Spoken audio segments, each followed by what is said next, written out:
بسم اللہ الرحمن الرحیم۔ اسرا اور معراج۔ نبوت کا 5واں سال اسلام کی تاریخ میں ایک ممتاز حیثیت رکھتا ہے، جس میں فخر الانبیاء صلی اللہ علیہ وسلم کو ایک اعزازی جلوس کے ساتھ نوازا گیا، جو انبیاء علیہم السلام کی جماعت میں سے بھی صرف حضرت صلی اللہ علیہ وسلم کی امتیازی خصوصیت ہے، جس کا مختصر واقعہ یہ ہے کہ ایک رات آپ صلی اللہ علیہ وسلم حتیم کعبہ میں لیٹے ہوئے تھے۔ جبرائیل اور میکائیل علیہم السلام آئے اور کہا کہ ہمارے ساتھ چلیے۔ آپ صلی اللہ علیہ وسلم کو براق پر سوار کیا گیا، جس کی تیز رفتاری کا یہ حال تھا کہ جس جگہ اس کی نظر پڑتی تھی وہیں قدم پڑتا تھا۔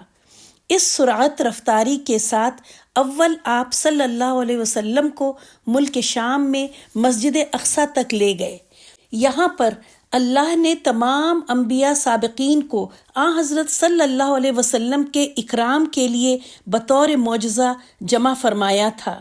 جبرائیل علیہ السلام نے یہاں پہنچ کر اذان دی۔ انبیاء و رسول کی صفیں تیار ہو کر کھڑی، لیکن سب اس کا انتظار کر رہے تھے کہ نماز کون پڑھائے۔ جبرائیل امین علیہ السلام نے آپ صلی اللہ علیہ وسلم کا دست مبارک پکڑ کر آگے کر دیا۔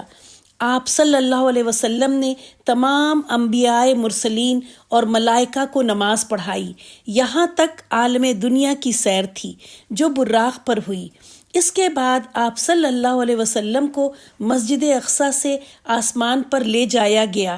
بعض روایات کے مطابق یہ آسمانی سفر بھی براق پر ہوا، مگر احادیث صحیحہ سے معلوم ہوتا ہے کہ یہ سفر براق پر نہیں ہوا بلکہ بذریعہ معراج ہوا۔ معراج کے معنی سیڑھی یا زینہ کے ہیں۔ زینے کی آج کل بھی بہت سی قسمیں ہیں، ان میں ایک طریقہ لفٹ کا بھی ہے، اس کو بھی زینہ کہہ سکتے ہیں۔ وہ کس قسم کا زینہ تھا جس پر نبی کریم صلی اللہ علیہ وسلم آسمان تک پہنچے، اس کی حقیقت اللہ تعالی ہی جانتے ہیں، کسی روایت میں منقول نہیں۔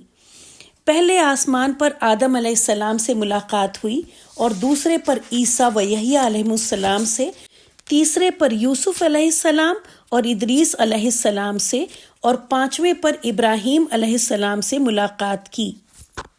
اس کے بعد آپ صلی اللہ علیہ وسلم سدرۃ المنتہا کی طرف تشریف لے چلے۔ راستے میں حوض کوثر پر گزر ہوا، پھر جنت میں داخل ہوئے۔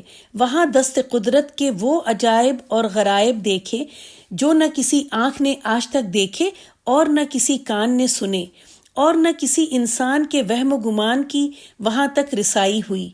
پھر دوزخ آپ صلی اللہ علیہ وسلم کے سامنے پیش کی گئی، جو ہر قسم کے عذاب اور سخت شدید آگ سے بھری ہوئی تھی، جس کے سامنے لوہے اور پتھر جیسی سخت چیزوں کی کوئی حقیقت نہیں تھی۔ اس میں آپ صلی اللہ علیہ وسلم نے ایک جماعت کو دیکھا کہ مردار جانور کھا رہے ہیں۔ دریافت فرمایا، یہ کون ہے؟ جبرائیل علیہ السلام نے عرض کیا، یہ وہ لوگ ہیں جو لوگوں کے گوشت کھاتے تھے، یعنی ان کی غیبت کرتے تھے۔ دوزخ کا دروازہ بند کر دیا گیا۔ پھر حضرت صلی اللہ علیہ وسلم آگے بڑھے اور جبرائیل امین وہیں ٹھہر گئے، کیونکہ ان کو اس درجے سے آگے بڑھنے کا حکم نہیں تھا، اور اس وقت آپ صلی اللہ علیہ وسلم کو خداوند جل وعلا کی زیارت ہوئی۔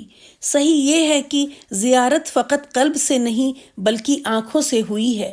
حضرت عبداللہ بن عباس رضی اللہ عنہ اور تمام محققین صحابہ رضی اللہ عنہم اور رائمہ کی یہی تحقیق ہے۔ حضرت صلی اللہ علیہ وسلم سجدہ میں گر پڑے اور خداوند عالم سے ہم کلامی کا شرف حاصل ہوا۔ اسی وقت نمازیں فرض کی گئیں۔ اس کے بعد حضرت صلی اللہ علیہ وسلم واپس ہوئے، وہاں سے براق پر سفر ہو کر مکہ معظمہ کی طرف تشریف لے چلے۔ راستے میں مختلف مقامات میں قریش کے 3 تجارتی قافلوں پر گزرے، جن میں سے بعض کو آپ صلی اللہ علیہ وسلم نے سلام کیا اور انہوں نے آپ کی آواز پہچانی، اور مکہ واپس ہونے کے بعد اس کی شہادت دی۔ صبح سے پہلے ہی یہ سفر مبارکہ تمام ہو گیا۔